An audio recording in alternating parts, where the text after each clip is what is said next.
नमस्कार दर्शकों, आज हम मौजूद हैं सिस्टेट कॉलेज गांधीनगर भोपाल की कैंपस में और आज हमारे साथ सिस्टेट कॉलेज गांधीनगर भोपाल कैंपस के प्रिंसिपल डॉक्टर मनीष बिल्लूरे सर जी हैं।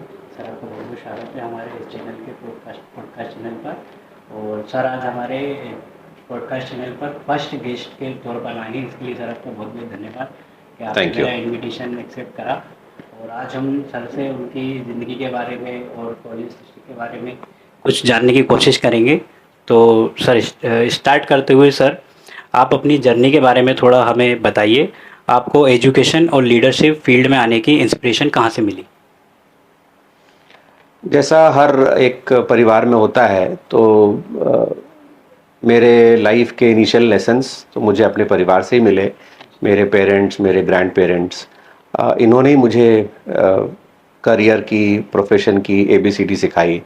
और फॉर्चुनेटली मेरा बचपन ऐसे बीता कि शुरू से ही मॉरल लेसन्स मुझे मिले, जिनका फ़ायदा आज तक मुझे हो रहा है।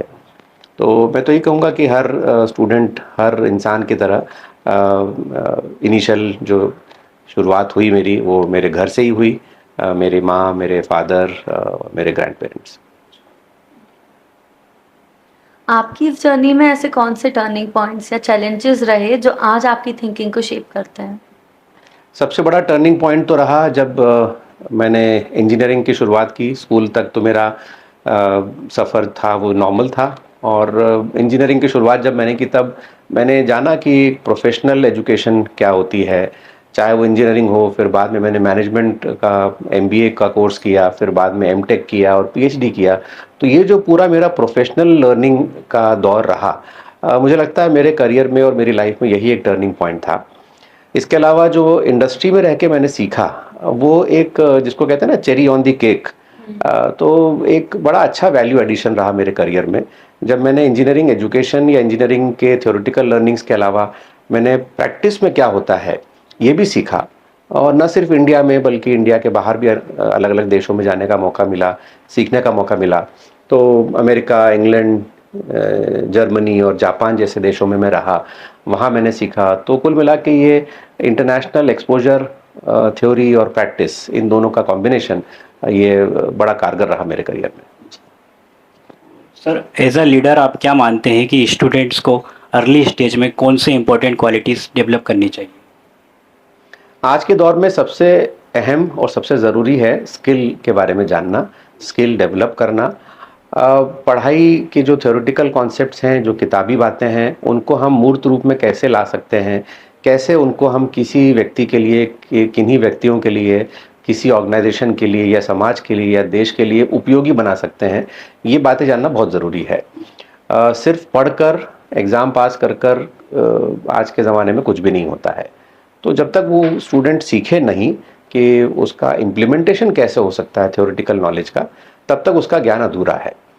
दूसरा, ये इसको एंडोर्स करने के लिए बहुत सारे सर्टिफिकेशंस अवेलेबल है कि किसी भी स्टूडेंट की रुचि अगर किसी एक सब्जेक्ट में है, उस सब्जेक्ट में या उस फील्ड में उसको एक ऑथेंटिकेट करना चाहिए उसे, और उसके चलते उसे सर्टिफिकेशंस करना चाहिए, जिससे उसका प्रोफाइल इम्प्रूव हो, लोगों को उस पर भरोसा हो और उसका खुद का भी कॉन्फिडेंस बढ़े कि इस फील्ड में, मेरे पसंद की फील्ड में मेरे पास ये सर्टिफिकेशंस हैं जिनका फ़ायदा मुझे इम्प्लीमेंटेशन में निश्चित रूप से मिलेगा।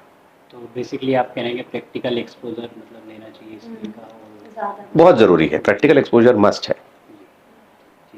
ओके सर, तो आजकल काफ़ी बच्चे पैशन और प्रोफेशन के बीच में कंफ्यूज रहते हैं। तो आपके एक्सपीरियंस के अकॉर्डिंग ऐसे में स्टूडेंट्स को क्या अप्रोच रखनी चाहिए? अप्रोच तो बहुत सिंपल होनी चाहिए कि अगर आपका पैशन ही आपका प्रोफेशन बन जाए तो इससे अच्छी और क्या बात होगी। तो ऐसा आमतौर पर होता नहीं है। बहुत सारे क्रिकेटर्स ऐसे हैं जिनका पैशन ही उनका प्रोफेशन है, म्यूजिशियंस ऐसे हैं जिनका पैशन ही उनका प्रोफेशन है। लेकिन आमतौर पे इंजीनियरिंग और मैनेजमेंट के जो स्टूडेंट्स हैं, मेरी सलाह तो उनको यही है कि उनका जो प्रोफेशन है, जिसमें वो जानबूझकर आए हैं, सोच समझ कर आए हैं, उस प्रोफेशन को ही अपना पैशन बनाएं।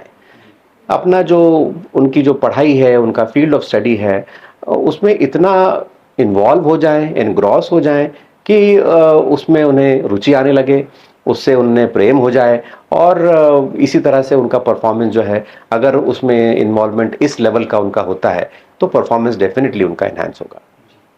सर, ये जो पैशन वर्सेस प्रोफेशन की जो दिक्कत आती है बच्चों में, इसी की वजह से बच्चे अपने विचारों में उलझ जाते हैं, फिर वो ओवर थिंकिंग करने लगते हैं।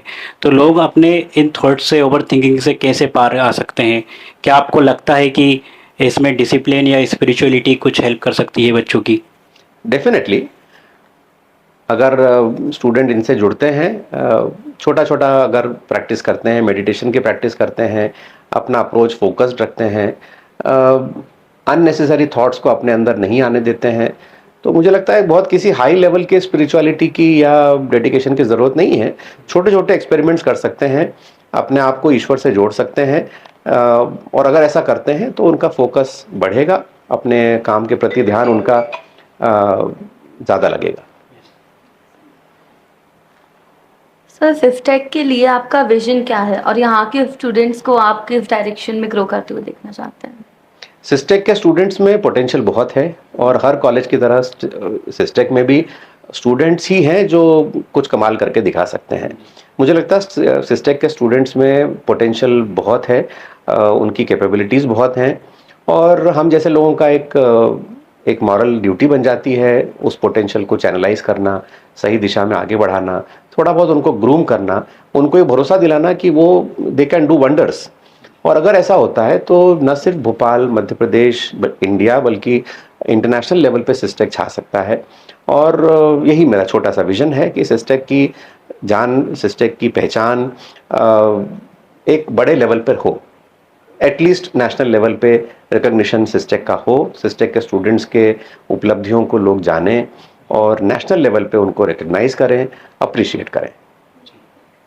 सर, दोस्ती को लेकर आपके क्या विचार हैं? कॉलेज में हमने देखा है कई बार ऐसे दोस्त मिल जाते हैं जिनसे अटूट रिश्ता बन जाता है। जैसे आपके, मुझे पता है एक सर दोस्त हैं, जैसे शशाद्री सर जो आपके दोस्त हैं। तो दोस्ती को लेकर आपके क्या विचार हैं कि जो मतलब एक मित्रता, मतलब दोस्ती किसी के जीवन में कितना महत्वपूर्ण रोल निभाती है? बहुत इंपॉर्टेंट रोल निभाती है दोस्ती। तो दोस्ती ऐसी चीज़ है कि ऐसा रिश्ता है जो आपको जानबूझ के बनाना पड़ता है। दोस्ती को रिश्तेदारी नहीं है जो आपको बचपन से ही मिली, आपके रिश्तेदार हैं वो आपको गिफ्ट में मिले हैं, लेकिन दोस्त आपको बनाने पड़ते हैं, दोस्त आपको चुनने पड़ते हैं। इसमें एक अहम बात यह है कि दोस्ती को सिर्फ हंसी मजाक तक, मेल जोल तक सीमित नहीं रखना चाहिए।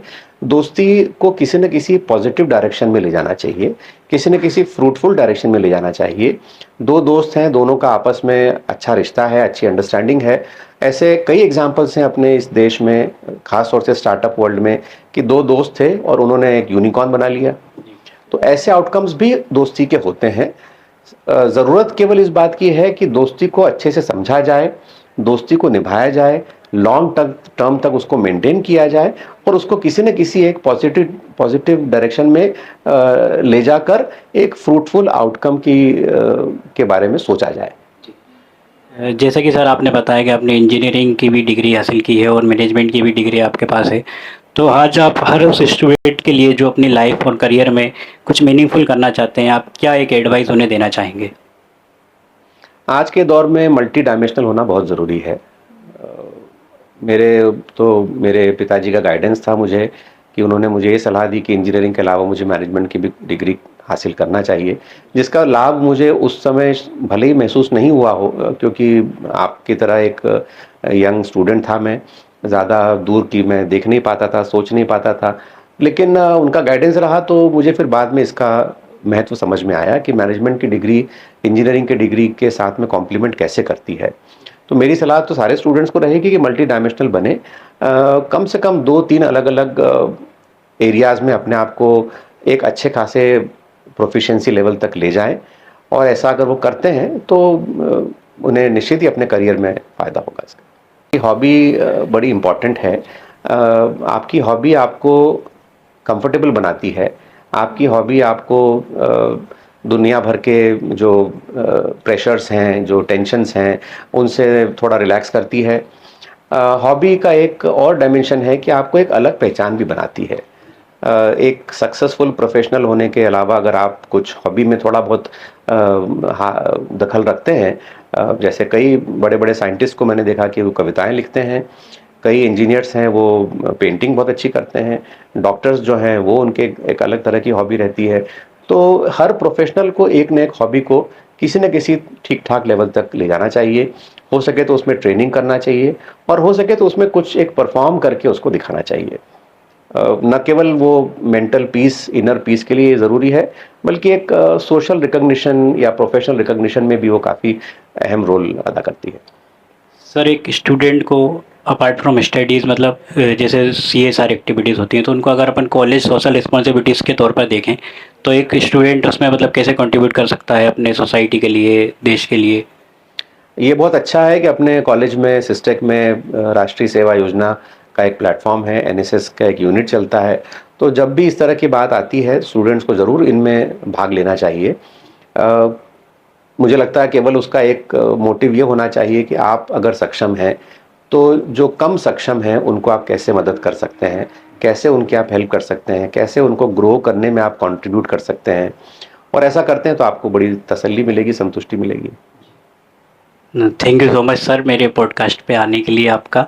और ये तो दर्शकों, ये थी हमारी डॉक्टर मनीष बिल्लोरे साहब जो प्रिंसिपल सर हैं Systech college Gandhinagar Bhopal campus के। तो ये उनके साथ हमारा एक छोटा सा पॉडकास्ट इंटरव्यू था जिसके सुनने के लिए आप सभी का बहुत बहुत धन्यवाद। और हम आगे भी कोशिश करेंगे कि हम कुछ ऐसे गेस्ट्स को ला पाएँ जिससे आप कुछ मीनिंगफुल, थोड़ा फ्रूटफुल कुछ जान पाएँ, समझ पाएँ और वो आप अपनी लाइफ में इम्प्लीमेंट कर पाएँ। तो thank you so much for watching.